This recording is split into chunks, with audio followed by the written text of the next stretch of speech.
Hola, avui volia parlar de la por. Aquesta emoció que moltes vegades o que a tantes persones desborda, no? Avui dia amb la quantitat de problemes d'ansietat, no? Que d'alguna manera tenen a veure amb la por desbordada. I com també la por pot fàcilment anar cap a un lloc de pensar molt, d'amoïnar-se molt, de pensament catastrofista, obsessiu, no? Que d'alguna manera intenta mantenir a ratlla la por i que el que acaba fent és generar un cercle on la por cada cop es fa més gran, no? I potser m'agradaria parlar d'un parell o tres d'idees que poden ajudar. Una és, si ens identifiquem tant amb la por que no hi ha espai per res més, d'alguna manera perdem els recursos per poder abraçar i cuidar d'aquesta por i mantenir-nos en un lloc més centrat, més present, amb més recursos, no?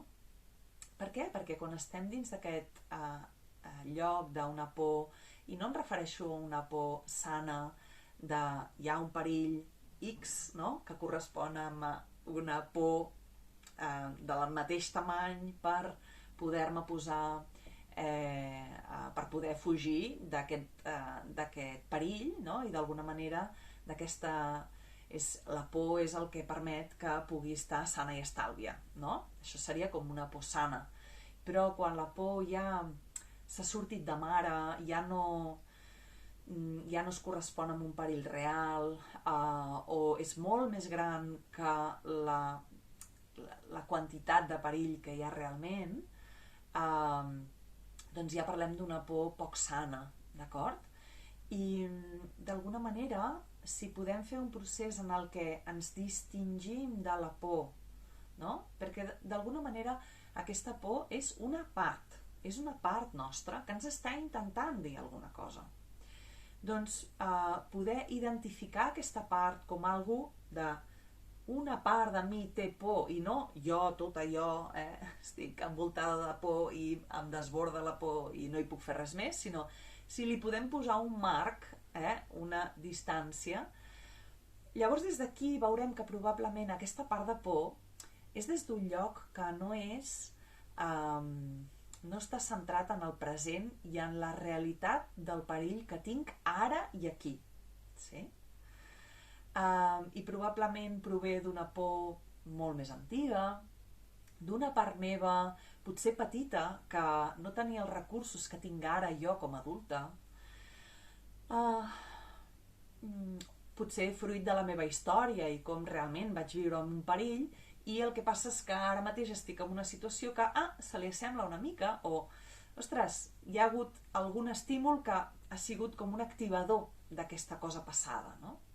Si ho podem veure des d'aquesta perspectiva, realment tenim l'oportunitat de sanar una cosa que estava pendent del passat i poder afrontar aquesta situació d'una manera molt més sana, adulta i creativa també, no? I segurament amb coratge també. Aleshores, poder veure aquesta por com una part i que sigui jo, la meva part més d'adulta, més autèntica, més connectada amb la meva essència, que pugui d'alguna manera acollir aquesta por i cuidar-la, no? Com faria amb una criatura, no? Si a una criatura petita diu, tinc por per una cosa, que no la deixes allà i dius, espavila't, no? Doncs d'alguna manera, quan ens deixem desbordar per aquesta por, deixem que sigui la ment la que intenti solucionar-ho, que llavors comença a imaginar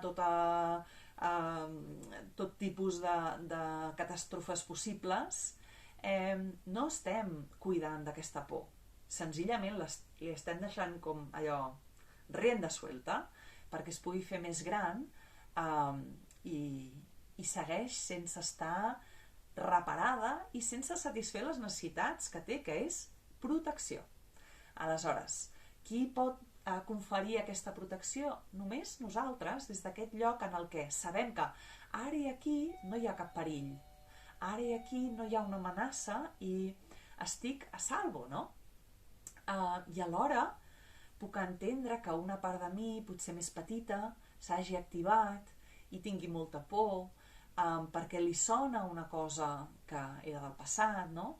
I li puc oferir aquest lloc segur, aquest lloc per vine, et dono la mà, t'abraço, et comprenc, no? Et consolo, et protegeixo també si cal, no? Bé, aquestes són algunes idees que volia explicar avui, per si algú de vosaltres us pot inspirar o potser ajudar amb el teu procés de creixement. Moltes gràcies!